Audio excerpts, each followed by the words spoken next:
Hai teman-teman, Assalamualaikum warahmatullahi wabarakatuh. Kembali lagi dengan Eka Fitriani. Nah, NIM saya 22055052010. Jurusan saya jurusan Pendidikan Teknik Elektronika S1 angkatan 2020. Nah, di sini saya akan menyelesaikan final dari mata kuliah Teknik Kendali Industri dengan tema yang saya akan angkat adalah PLC atau Programmable Logic Controller. Nah, baik, kita akan bahas per kata dulu ya. Nah, pengertian PLC. Yang pertama, programmable, menunjukkan kemampuan dalam hal memori untuk menyimpan program yang telah dibuat dan mudah diubah-ubah fungsi dan kegunaannya. Jadi ketika kita membuat sebuah pemrograman, maka disimpan dengan menggunakan programmable. Jadi programmable ini yang menyimpan data kita. Yang kedua, logic. Nah, menunjukkan kemampuan dalam memproses input secara aritmatik dan logik atau biasa disebut dengan ALU. Nah, yakni melakukan operasi membandingkan, terus menjumlahkan, ada juga yang mengalihkan, mengurangi, ada negas, and, or, dan lain sebagainya. Nah, selanjutnya ada controller. Nah, controller ini menunjukkan kemampuan dalam hal mengontrol dan mengatur proses hingga menghasilkan output yang kita inginkan, seperti itu. Nah, selanjutnya adalah pengertian PLC. Jadi, pengertian tadi pengertian versi perbagian, sekarang pengertian PLC, Program Logic Controller. Nah, merupakan sistem elektronik digital yang terdiri dari gerbang-gerbang logika. Nah, gerbang-gerbang logika ini yang seperti apa? Yang saya sudah sebutkan tadi. Ada AND, OR, NOT, dan lain sebagainya. Nah, gerbang logika yang dirancang untuk mengendalikan mesin yang mengimplementasikan fungsi nalar kendali sekuensial, operasi pewaktuan atau timing, pencacahan atau counting, dan aritmatika. Nah, di sini terdapat gambar dari PLC. Selanjutnya, cara kerja PLC. Nah, cara kerja PLC akan menerima sinyal input yang akan dikendalikan, lalu menjalankan rangkaian instruksi logik terhadap sinyal input berdasarkan program yang tersimpan di dalam memori. Nah, setelah menjalankan instruksi dan akan menghasilkan sinyal output untuk mengendalikan aktuator. Selanjutnya ada fungsi PLC. Nah, fungsi PLC di sini ada dua. Yang pertama adalah kontrol sekuensial. Nah, PLC memproses input sinyal dalam bentuk sinyal biner. Nah, menjadi output yang digunakan untuk keperluan pemrosesan teknik secara berurutan atau sekuensial. Nah, di sini PLC menjaga agar semua step atau langkah dalam proses sekuensial berlangsung dalam urutan yang tepat dan betul. Oke. Yang kedua adalah monitoring plan.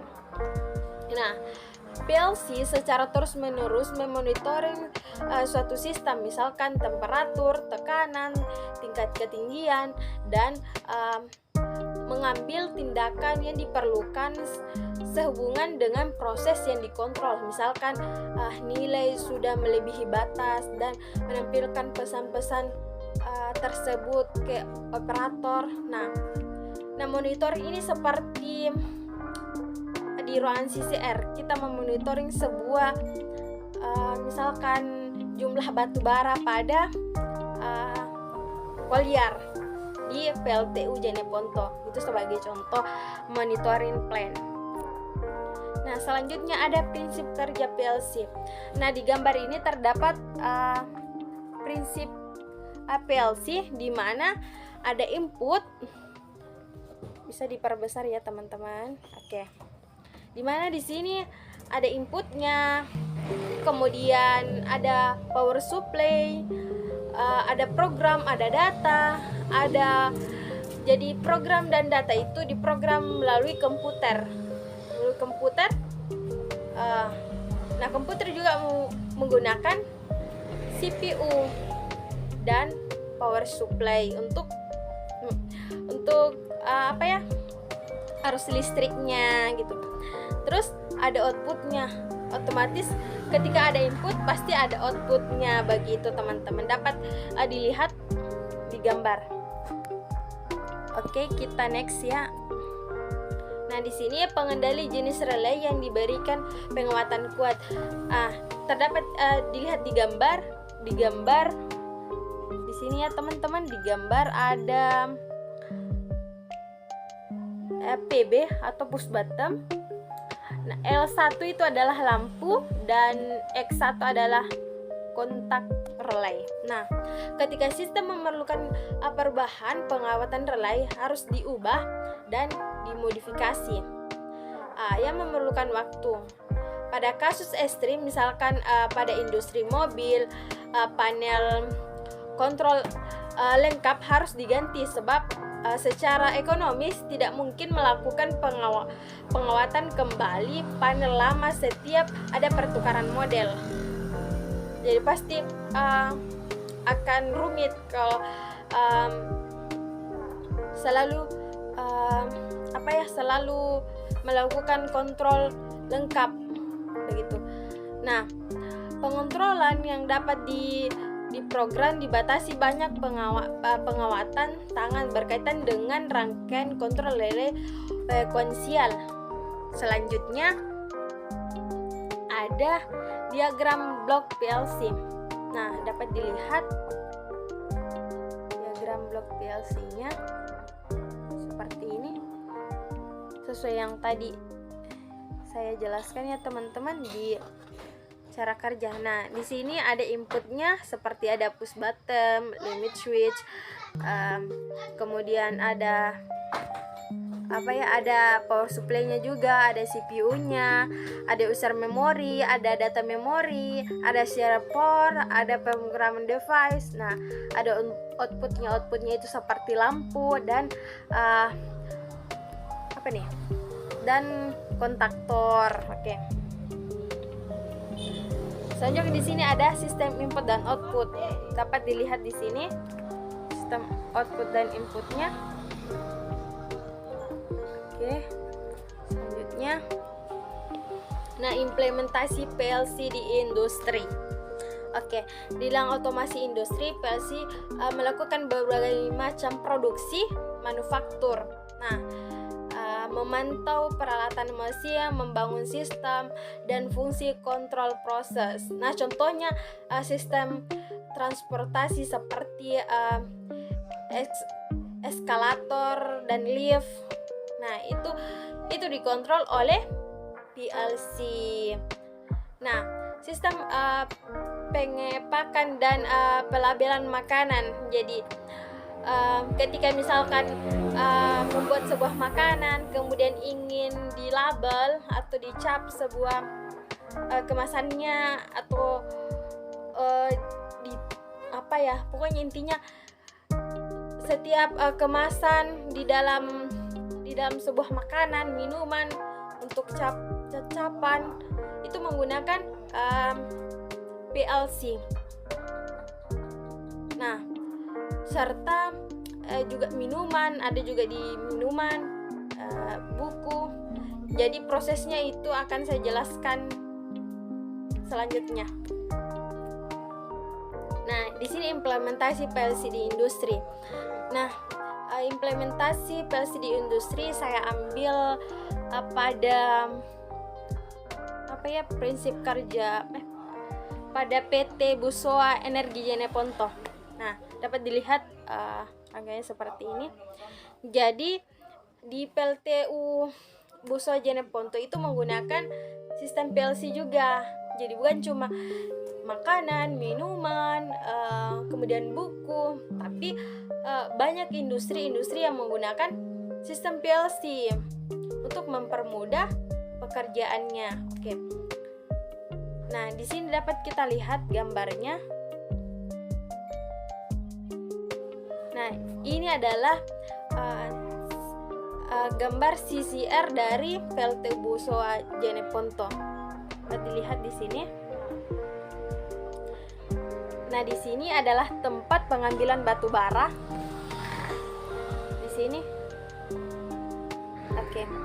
Nah, batu bara yang diambil kemudian diangkat oleh Grab, diangkat kemudian ditaruh ke konveyor. Nah, jadi konveyor ini yang mengantarkan batu bara ini menuju ke tempat penyimpanan batu bara atau kolyar. Nah, di sini ada beberapa konveyor. Nah, ada konveyor 1 yang warna merah, 2, 3, dan 4 sampai ke kolyar. Nah, ini tempat penyimpanan sementara. Oke, tempat penyimpanan sementara. Nah, jadi disitulah kita menggunakan sistem PLC. Misalkan,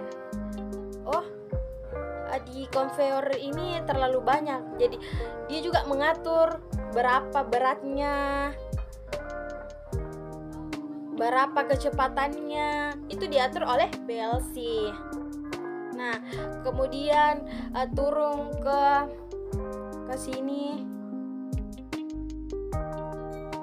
ke C berapa ini? C5, C6. Nah, kemudian ada di sini ini sebagai penghancur ya, yang kayak kipas. Nah, ini nih. Terus di sini ada bunker. Nah, di sini juga bunker, ada 8 bunker. Jadi tidak mungkin di sistem kita tidak menggunakan PLC karena kita kewalahan untuk mengisi bunker juga. Nah, ketika bunker sudah penuh, maka akan diisi lagi bunker 2. Ketika bunker 2 sudah penuh, akan diisi bunker 3 dan sampai bunker 8. Seperti itu, teman-teman. Nah, pokoknya di PLTU Busowa Jeneponto itu prosesnya itu menggunakan sistem PLC, mulai dari pengolahan air.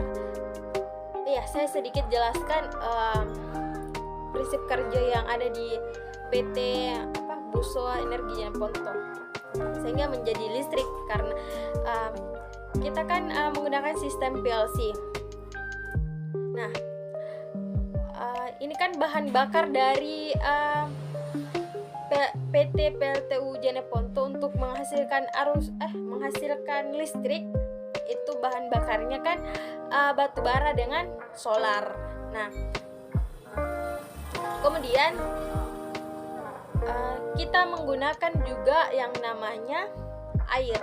Nah, air ini diambil dari air laut yang ada di sini.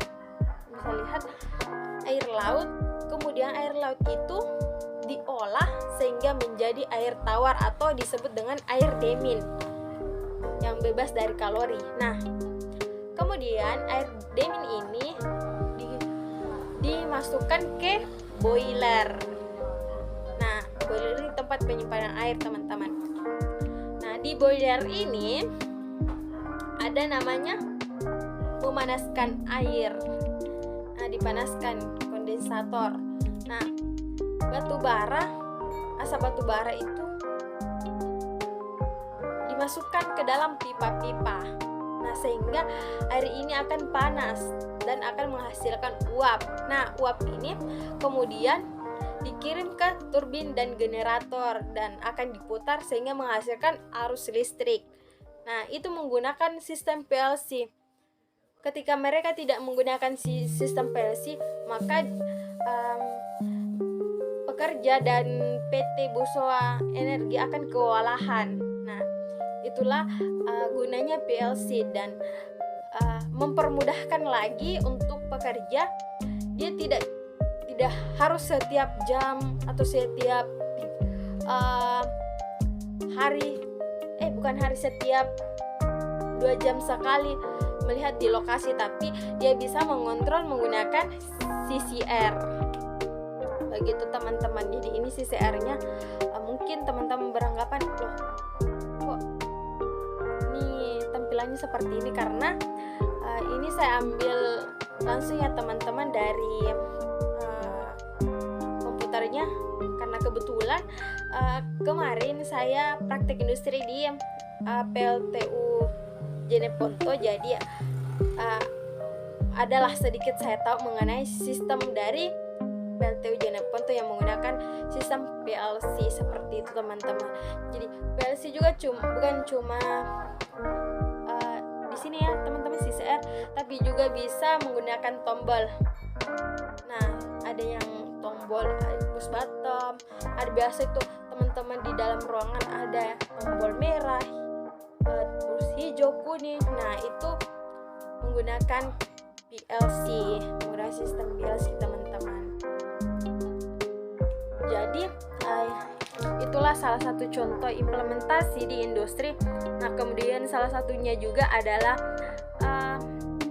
industri minuman. Nah, itu menggunakan sistem PLC. Oke. Karena saya tidak punya gambarnya, saya jelaskan saja. Nah, di industri minuman itu dia menggunakan sistem PLC. Bagaimana cara kerjanya? Jadi cara kerjanya ini misalkan ada gelas. Nah, ada gelas ini dideteksi oleh sensor, umpamanya kan oleh sensor. Nah, kemudian diisilah ini minuman. Nah, diisi ini minuman. Nah, ketika full maka akan berhenti mengisi. Jadi sensor akan mendeteksi bahwasanya gelas minuman ini sudah full. Nah, kemudian diarahkan lagi ke tempat pengemasan, ditutup. Nah, setelah ditutup, digeser lagi ke pengecapan. Kemudian habis itu disimpan ke tempatnya. Begitu prosesnya teman-teman. Kemudian disimpan di tempatnya, dikasih dos dan lain sebagainya. Itu merupakan salah satu proses PLC. Begitupun dengan makanan. Itulah yang materi yang saya bawakan tadi. Jika ada kesalahan, baik itu pemaparan materi atau ada